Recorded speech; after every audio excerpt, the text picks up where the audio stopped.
I'm so excited for this next episode with Kate Hemingway because my own benefit, I cannot wait to learn more about this beautiful woman's work and how deeply healing it is to go into the subconscious and the somatic healing of the mind. And I've never seen anyone do it the way that Kate does. So, Kate, how are you doing today? And tell us a little bit about who you are. And we're going to get into your work in just a moment.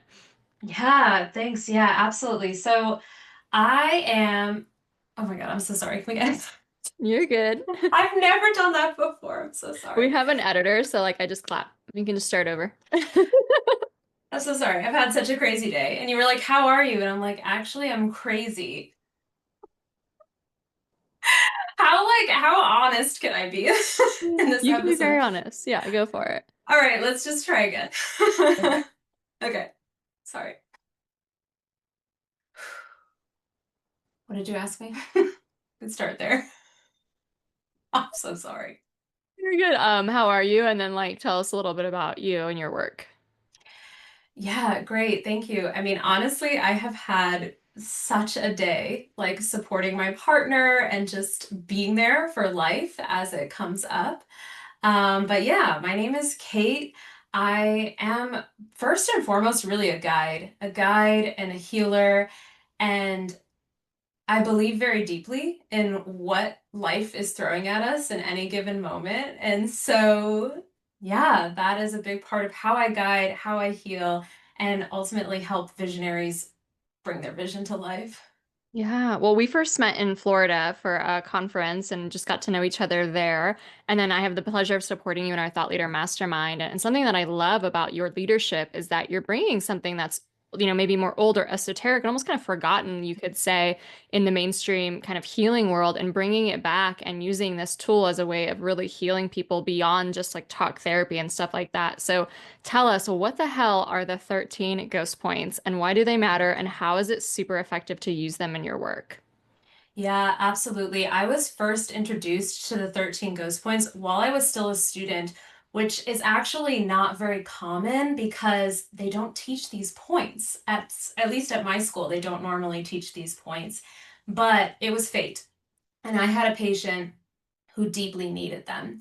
And my clinic supervisor could see that she needed these points. And so I got the opportunity to use them without knowing what the heck they were. I didn't know anything about them. I had no classes on them, and yet I'm doing this set of points in this really unique way that I'd never seen before. And I watched this woman go from super high highs to low lows, a lot of like manic depressive symptoms. And it was for her really extreme, hard to hold a job, really struggling, right? I mean, she was in a low place and these points were central to turning that around for her. And I watched her even out, get in touch with her spiritual gifts, stabilize her relationship with her partner. Now she has a job that she loves and she's buying a house. And I'm like, wow. And I know the ghost points were such a big part of that. So that right there, I think, illustrates how important they are. And yeah, I mean, they are a set of 13 points on the body. And actually, in any other context, you can use these points by themselves for different things. But with this intention and together, they create a specific result. And they were they're actually first recorded by Si-Miao in the 6th century. You might not know who he is, but he actually wrote the code of ethics for doctors, for physicians that we still use. And so he's a really brilliant physician, and he references these points as being even older than that. So 6th century was just when they were written down. They are actually probably shamans, right? Kind of came into contact with these points somehow, and they've been used for centuries. Yeah, it's amazing. I can't wait to learn more because I love these kind of like lost either techniques or lost, modalities that really have the power to change our lives. And I think that there's so much wisdom, I think, in the ancient kind of societies, like away from tech, like really looking at the stars every night and being able to really use and hone in on their intuition and survival skills. Like, I think there's a lot of lost wisdom that maybe we could learn from those kind of predecessors from more ancient kind of times. So I'm super curious. You were trained as an acupuncturist to use these points, but they can be used as acupressure points as well. And like, what's the difference between that? And how would you give someone these points? Is it only in a clinical setting, or is this something, a tool that we can use in a more remote kind of way or in our own self-healing? Yeah, we can definitely use them more remotely. Using them in our own self-healing is possible as well, although the relationship that the practitioner has to the points definitely adds a lot of depth. It can bring it to a new level. Um, so these points are actually often used without needles. There is, and I didn't know about this until last year, but there's actually another school that does focus on the ghost points, right? And they don't just teach acupuncturists, they teach other people because they teach the ghost points without needles. So you don't actually need an acupuncture license to learn them in that way, right? Because you're just touching them and energetically connecting with them. And like I said, I didn't know about that at first, but I was instantly drawn to the idea of accessing acupuncture points without needles as soon as I graduated, because I was already an energy healer. I was already guiding these deep meditative journeys, and I was already working with people remotely online. And so now that I had all this knowledge, I couldn't just leave it behind. I wanted to bring it in. So right away, I was doing this. I was connecting to other acupuncture points without a needle. And the way that I do that is not only telling somebody where to touch, like, yes, that's effective. There is acupressure is a thing, right? You can touch a point and access it. But ultimately, the real magic of acupuncture is the energetic component. So I started to discover that if I had a deep relationship with a point and I could really channel the energy of that point and connect to this person, then they were really getting the magic. And then after that, I found out, oh, there's a whole group of people already doing this with the ghost points. They're mostly doing it in person, but yes, they're doing it without needles and they're doing it in this way of like deeply knowing the points, and that resonance, that you resonating with the point, is a big part of why it's transmitting to the other person. Okay, I have so many more questions about this, but before we go further, let's do a little one-on-ones or a little like 101. Like, Yeah. what is all of this based on? Like, I think a lot of acupuncture comes from traditional Chinese medicine, and like, why points? Like, what is it in the body? Obviously, I have a guesstimate, but I would love to learn from you exactly from the expert. What is going on with the different points that can connect to other body parts or other symptoms or Yeah. other emotions and stuff like that? Just like as a 101, why does acupuncture work in general? And then also, what do you think is different about these 13 points that you recognized in your work versus the more general points that are taught and are used in acupuncture? Yeah, great question. So, kind of a basic 101 is to first just briefly touch on the concept of chi, which is, you can think of it like energy moving through the system, right? You can think of that. And I almost like to think of it as like metabolic action. It's really like any kind of, this is the movement of stuff happening in your body. And so, what they call it in Chinese medicine is meridians, and they run throughout the entire body. You can imagine meridians like these little rivers throughout the being.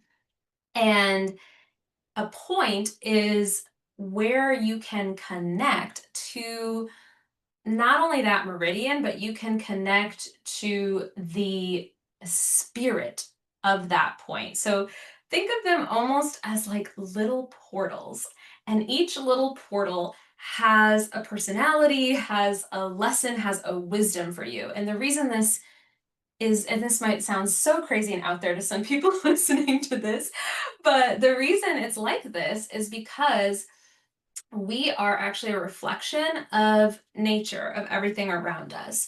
So the biggest aspect of Chinese medicine is the deep observing of nature and learning from it. And the movement of the seasons is seen as this like beautiful representation of, the movement of God on earth, you could say, right? It's like the movement of these energies. And they split that into five elements, which you see unfolding through the seasons.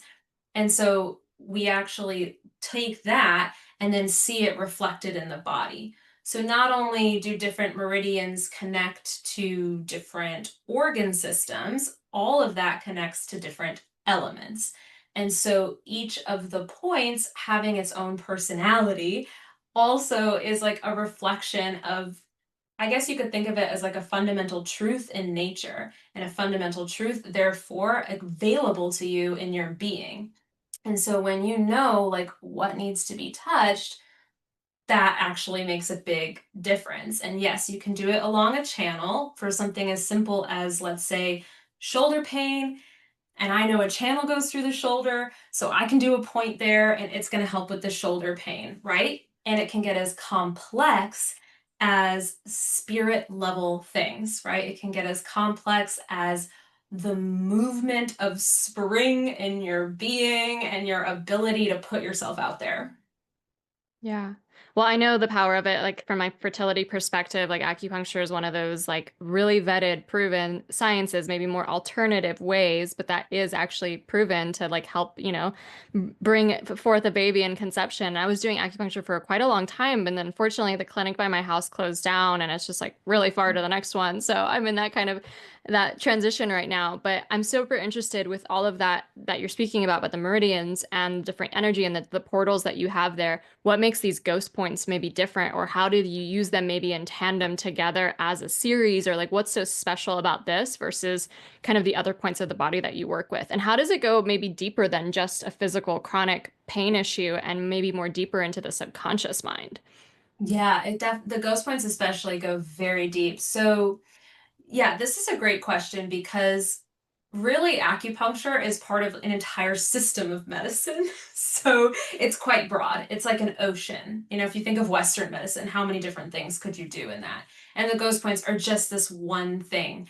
And at the same time, they are so amazing and so deep. So the reason that they're different, um, honestly, I think it has a lot to do with the combination of them together and the intention behind them. So, for example, one of the ghost points, let's just use one for an example. One of them is on the wrist.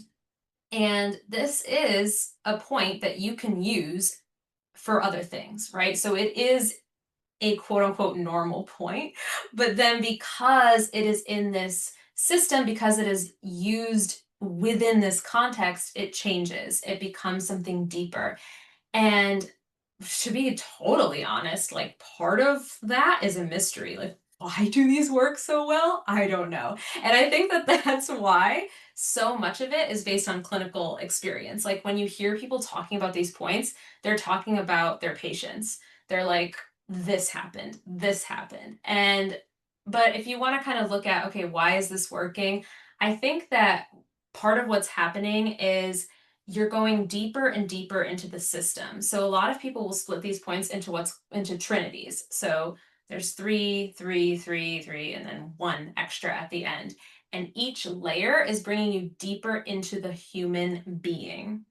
So that is really where it gets into the subconscious. The first 3 points have a little bit more to do with your perception of reality, which is really already subconscious stuff to an extent, because it's dealing with, okay, how do I see myself? How do I see others?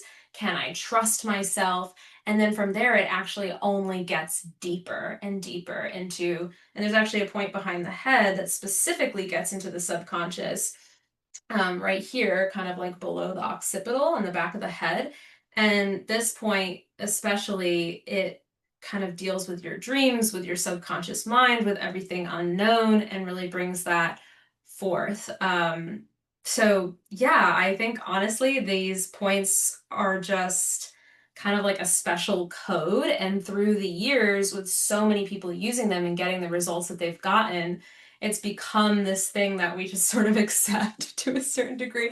Not that there's not more to it, but I think that that's honestly most of it is that we just know it's like a tradition being passed of, okay, yeah, this can change people's lives. Yeah. So like give me some examples. I know you shared one, but I'd love to hear the more that you have. Oh, yeah, absolutely. Okay. So I have worked with a war veteran who was, dealing with a lot of complex PTSD and had triggers, right? And so when she did these points, the number one thing it changed was her relationship to the triggers and to the trauma.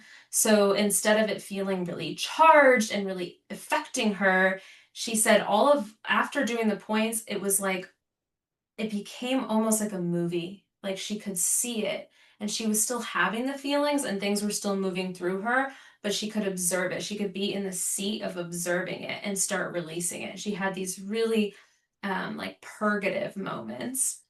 Other examples are I've even had people who are seeing things and they're, having sleep paralysis, things like that, and it goes away, right? So any kind of like invasive energy like that, that's not yours, we're done.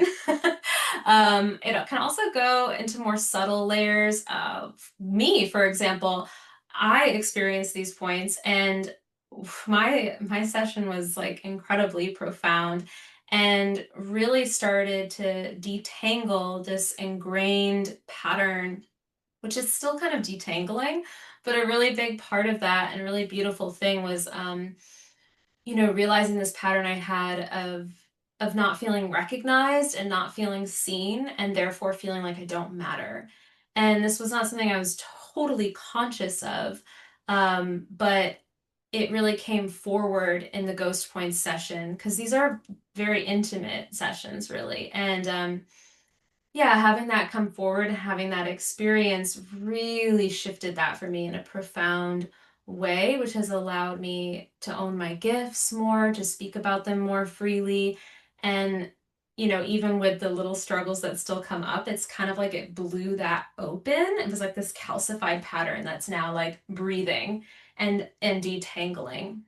And so I've Yeah. seen that in some of my clients too. Like I have one who she did the ghost points and all of a sudden she was like upgraded to a penthouse suite and all of these like clients were coming to her and they were, she was getting all these invitations left and right because really what they do and the reason why they work for CPTSD and bipolar, the reason they work for these really extreme examples is because you're having an intimate meeting with your true essential nature. So even if you don't deal with stuff that's that intense, you get this opportunity to like detangle from what's in the way, from what's not actually yours, and have this experience of, oh, this is who I am. And that's why it worked so well for that client. That's why she was like suddenly glowing and everyone's coming to her and giving these invitations. And then, of course, like you have this meeting with your essential nature, and it's not kind of like an overnight pill. You still go back to life and everything you have already set up. And that's kind of where the integration comes in, where it's like, okay, and now I can choose. Like now that I've had this meeting with my essential nature and this detangling process has started, I can choose to keep walking forward as who I really am, and more of what doesn't belong falls away. Yeah. Wow, that's so powerful. That does sound super profound. And I think that's so beautiful about this is that you're bringing it like beyond the clinic, and beyond just this kind of setting where you're actually deepening your gifts as a healer and being able to use that and see these patterns in other people. I think beyond just the points as well. And I'm super curious because you've talked about these things in your content and in some of your master classes and stuff like that, that there's like almost like a deeper channeling that you can do when you're working with someone and almost seeing some of these patterns unravel. And I remember you said something so profound once of like, are you carrying the wounds of your grandmother? And it really, really struck me because my grandma is someone who has been a really pivotal point in my life. But I'm just so curious, like as a healer, as you work with people and go on these journeys, what else are you able to kind of see in them or see and see that they're maybe not recognizing themselves? Like, give me some examples of that. And then also, how are you able to transmute some of this stuff? Oh, wow. The patterns that I see in other people, I don't even know where to begin with that.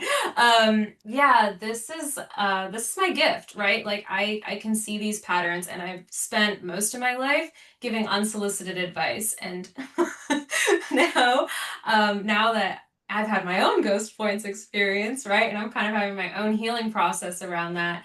Um, I've learned that that really comes from my own wound, right? Giving the unsolicited advice. But anyway, so finally, I've come into this place where I've learned, okay, this is a gift. And when it's invited, it actually lands and it's actually really powerful. But some of what I notice, if I'm trying to kind of look at the patterns within the patterns, what do I see in most people?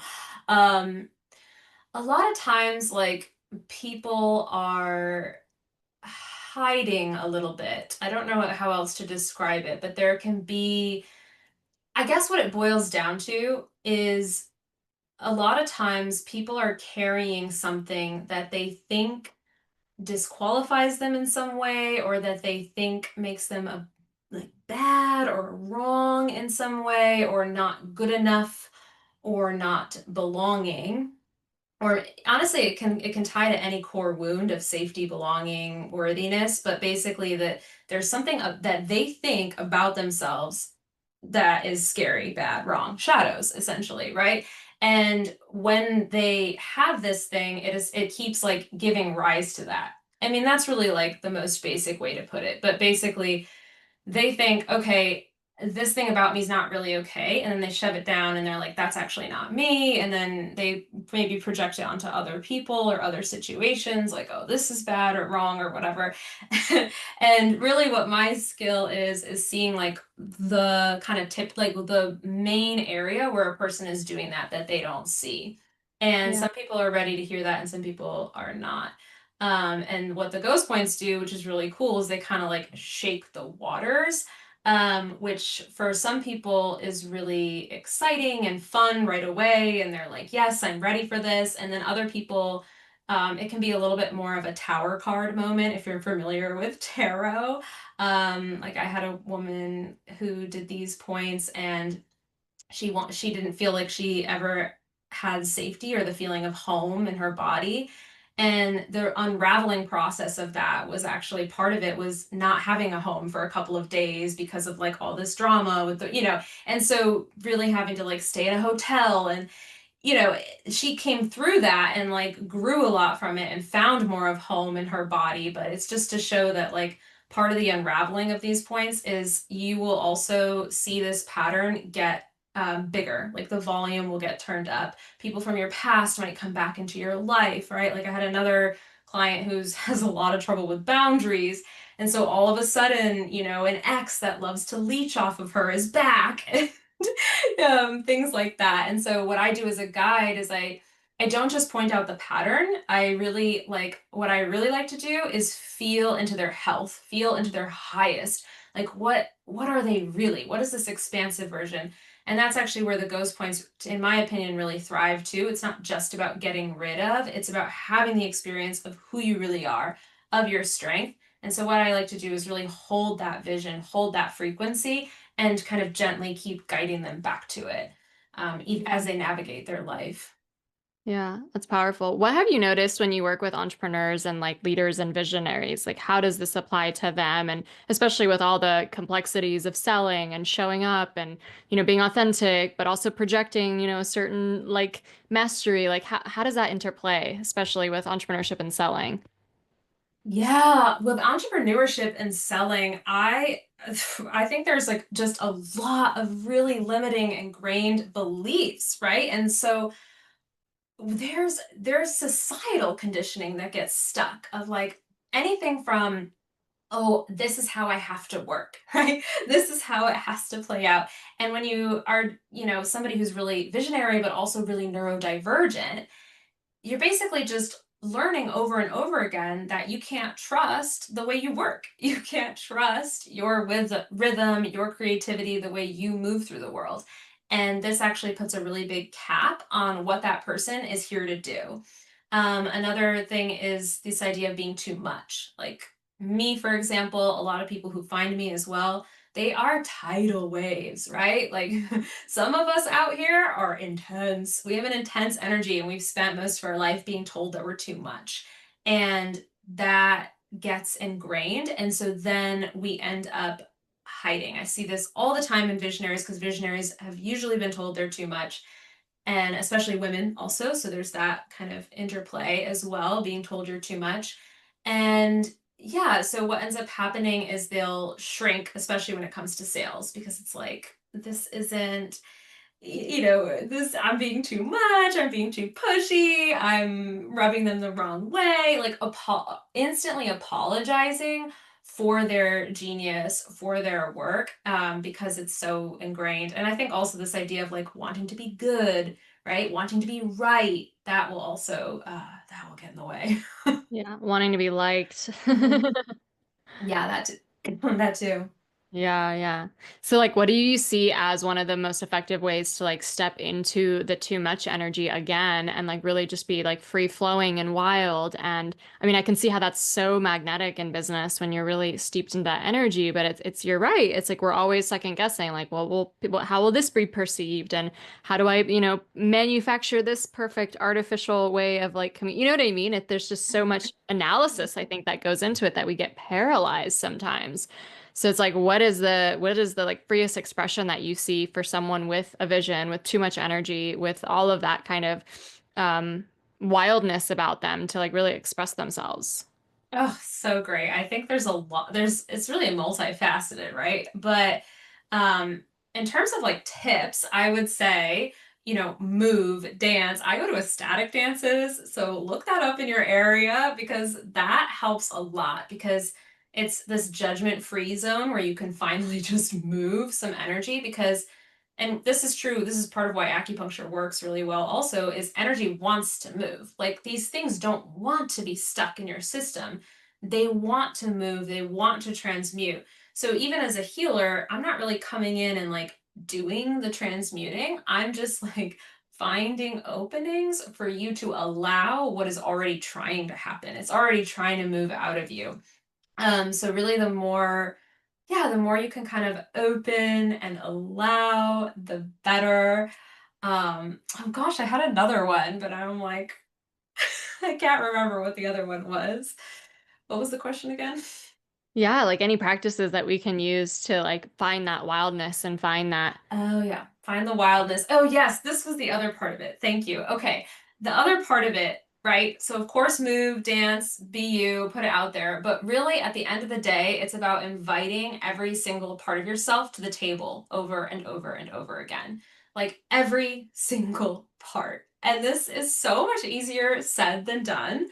But any time I find any amount of resistance, any amount of like something's not okay about this moment or not okay about me, whatever, I just lean into it and I get really curious about it. I'm like, okay, what is going on here? It's usually some inner child of some kind, of some part of my life. And I come to this part, I come to this sensation in my body, and it's always connected to a core need.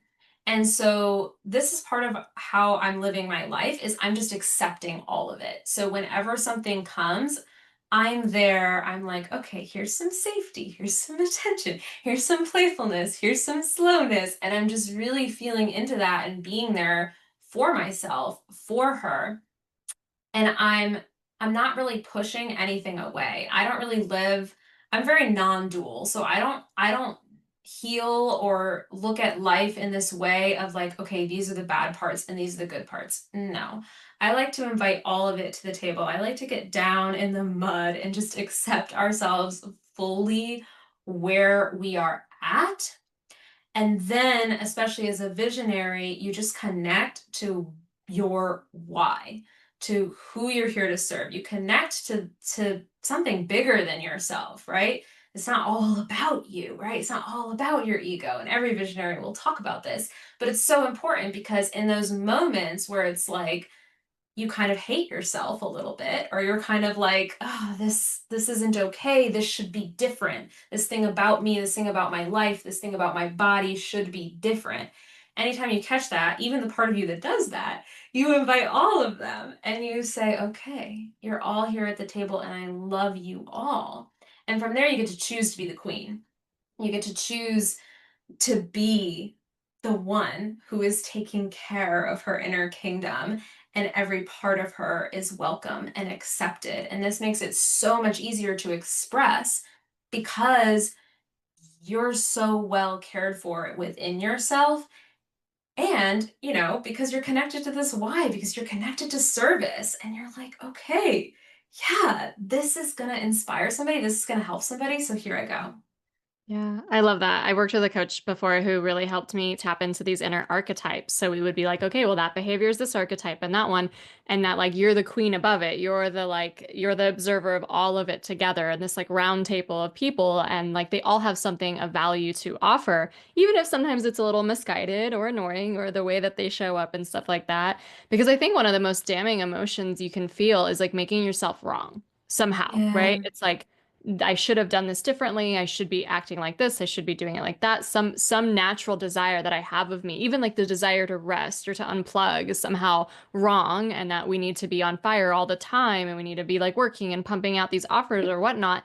And it's like, where can I find the permission to like not make anything part of any desire that I have wrong, right? And bring it home and accept it and love it, And I feel that way too about like I have this huge desire to just have as much beauty and culture and luxury and like just beautiful experiences of my life. And then I have this other part of me that wants to make such a big impact and such a big legacy and like really just help thousands of people. And sometimes they do feel at odds, Like one of them just wants to like live on a yacht in the Mediterranean, the other one wants to like be on stages with Tony Robbins. And it's like, how can I accept both of them as me instead of like having them go to war with each other? That's been really, really impactful. Like that's something right now I'm detangling, which I think is really interesting and just like it's not wrong. None of them are wrong, and they're both beautiful parts of you. And there's more parts of you than that, right? There's a lot of other unhealthy coping or, those little children that we have in us that are, wanting attention and all that good stuff. So I have one last question for you, Kate, which I think is just so profound as well. You're a successful woman who doesn't drink. How did ditching alcohol help you become the person that you are today? Oh my gosh, it helped in every single way. I cannot imagine. That was really a fork in the road for me, was deciding to stop drinking. And yeah, it quite truthfully, it did come about because of an ayahuasca ceremony. And it was just so beautiful because I don't know that I would have realized, I don't think I would have thought about quitting drinking. It wasn't on my radar, right? It wasn't like, oh, I need to do this. Nobody was saying you should quit. No, of course not. I was just waiting tables and drinking wine and everything was fine. But then I had this really profound experience where I could just feel that it wasn't my path, that it wasn't really me, and I didn't want to ignore that. I didn't want to ignore that calling. Like I could have maybe ignored it for a little bit, but I'm so glad I didn't. And I think it took maybe like 6 months after that experience to quit drinking for good. And when I did that, instead of just like the kind of cutting back, but I just actually committed, that commitment to not drinking was really powerful for me because it really wasn't just a commitment to not drink. It was this commitment to this whole new path. And that's really what it was. It was like, I'm a healer, a guide. I don't know. Like at that point, I had very little concept. I didn't know anything about this world, but I knew I was supposed to do something like that for other people. And I knew that I couldn't do it at the level I wanted to unless I wasn't drinking ever. It wasn't just like I don't want to show up with a hangover. It was even more than that. It was like after a few weeks, after a few months, it's so obvious how it changed my entire system. And especially as a healer, as a spiritual healer, I can't imagine at this point numbing myself in any way or like maybe the occasional ice cream or whatever, but like, not like I don't want to close my channel. I don't want to be dulled in any sense. I want to be here and open and alive, and it's part of how I continue to heal within myself every day because I stuff comes up for me on the daily. And that's part of what makes me such a great guide is that I'm so present for that and I'm so there for that no matter what. And if I was drinking, I wouldn't be able to do that. Yeah, I love that deeper why. And I think that, society always has these moments of time where it has you either re-questioning the decision or it's like there's always every person I've ever worked with that wants to go alcohol free. It's like there's this soul-led, something that's really deep in their soul and their intuition that's guiding them here. And it's not about having to do it. It's like, no, your soul decided this and it's like part of your life path and it's going to be, opening up to your bigger purpose. But sometimes again, like the society, the peer pressure, like the, oh, whatever, it's not a big deal. Like all these little things kind of come through. And it's like if you don't have that really deep why, and that's why I love asking this question, because like mine's very personal to me, yours is very personal to you, but I know that other people will see themselves in your deeper why as well. Like if you're really here to help people, to heal people, to be a bigger conduit for deeper consciousness and stuff like that, like can you really risk having that cloud your way in any shape or form? And I found it very interesting that from the more indigenous kind of societies that like shamans might be all about all kinds of plant medicine, but never alcohol. It's like, no, no, no, that's not the one thing I won't touch. It's like that's the thing that really does block everything, all those kind of channeling and ability to connect with the bigger universe at large or animals or whatnot that they do, that they have special gifts. So I just find that really interesting and profound that you were also so young to have that download and to be able to, commit your life that way. And who knows, like it's not like it would have been a negative story the other way, but it's just like it wouldn't be who you were put on this planet to become. Like you were a thought leader, you were bringing the 13 ghost points, back into the forefront and using them as healing. And we're going to be seeing you on stages and reading your books and all this beautiful stuff. And that's the Kate who you were incarnated to be in this lifetime, not someone who just drinks on the weekend. Like how boring. Right, exactly. Yeah, I'm not just here to like drink some wine and watch a sitcom. No. I have so much more to do, and I'm so grateful that that's just not in the picture. My life is 10,000 times better, and my relationships are deeper, and really every aspect of my life improved. Yeah, yeah. All right, really rapid fire. Do you have any books that you love either on the spiritual journey or the somatic or the subconscious or really anything that you just love that thought was profound that you'd like to share with the audience today? Maybe you've already shared this because I got this book from you, but yeah, Outwitting the Devil really got me. I loved that book. And it's fresh on my mind because I read it so recently. So yeah, and I'm actually reading another book right now, but I haven't finished it yet. But it's called The Women Who Run with Wolves. It's about It's a long wild one. women. Have you read Yeah, I've it? read parts of it. That's a long one. Okay, so that's why I haven't finished it yet then. But I am enjoying it so far and definitely, yeah, definitely like plugging into the wisdom here and there. Yeah, yeah. Well, we did read Outwitting the Devil in our Thought Leader Mastermind book club, so definitely it's such a good one. It's like gonna get you thinking so differently about the world and how fear pops up and why. But where can people, if they want to, like work with you, do the 13 ghost points with you, maybe even go on retreats with you, where can they learn more about you and your offers? Yeah, so I have a website, Kate Hemingway Heal, and I also really the best place is Instagram, also Kate Hemingway Heal. But yeah, I do private retreats of the Ghost Points, which are really, really beautiful because it is this 7 hour experience where we are just with each and every point, and it's incredible because we actually just talk while I'm touching the point, and it's amazing how the conversation will actually reflect the medicine of that point. And it's kind of like a plant medicine ceremony without the plants. So that's one way to do the points, but I also have developed this way to do it in a self-guided recorded experience. I'm still putting together a lot of pieces of that, but I've done it multiple times. I've recorded it as a ceremony, as a ritual, and I'm actually kind of amping that up and really kind of including a big playlist that I'll be giving to people, other like ritual things that they can use so that this is something that's widely available. So that at home, on your laptop, you can be guided in this journey and receive the energy even through a recording, as well as, being combined with this integration process with these, other things that you get to follow along with, other people that you get to connect with, so that this gets to be a really a portal to your next, a fork in the road moment, if you will, to your next evolution, because that's really what these points are. It's like a shedding and a rebirth. Well, how cool that you are the one who's bringing this, like, from the 6th century China, like, back here into the mainstream, into Mhm. our world, into the modern times. Like, I'm so impressed by your level of work and dedication to this body of, this modality and the deeper subconscious and somatic healing you do. And I think this conversation just makes me want to know more and learn more. So thank you so much. Thank you so much. It was great talking.